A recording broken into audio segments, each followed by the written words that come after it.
Yes, ma'am. Isang order nga na itong fried chicken nyo. Okay, ma'am, fried chicken. What else po? Saka isang spaghetti. Ay, sorry, ma'am, wala na po Wala kayo eh. spaghetti? Opo, bus na po Wala kang eh. spaghetti dito. Sorry po, ma'am. Sige, ano na lang. Isang ham and cheese. Ma'am, wala na rin po tayo for pizza. Laging pizza. Opo. Huwag na lang kami mag-order. O, magsarado na lang kaya kayo. Lahat na lang wala.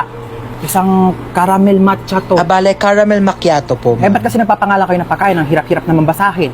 Huwag ka na nga mag-order niyan. Meron tayong 3-in-1 kape sa bahay. Magtimpla ka na lang mamaya. Ba naman, ano oras na? Di pa rin dumarating yung order natin. Ang tagal-tagal. Kanina pa tayo nag-order. Excuse me? Yes, ma'am. Excuse me, nakatas kamay ko, di ba? Ay, opo, ma'am, ito na po. Sorry po. Follow up naman ang pagkain namin. Kanina pa kami nandito. Oo. Ayan, yung katabing table. Oo, ikaw, tinuturo kita. Oo, ayan katabing table na yan. Kakarating lang yan. Andito na agad yung pagkain nila. Sarap ng kain nila. Kami kanina pa kami nandito. Wala pa rin yung pagkain namin. Nagugutom Opo, na kami. sige Oh. po, opo. Follow up na lang. Oo, Opo, salamat. Ma, wala pa yung order ko. Wala pa yung order mo? Teka nga, papalo up ko. Huwag na, ma. Ah, yes, ma'am. Asa na daw yung in-order ng anak ko na ano?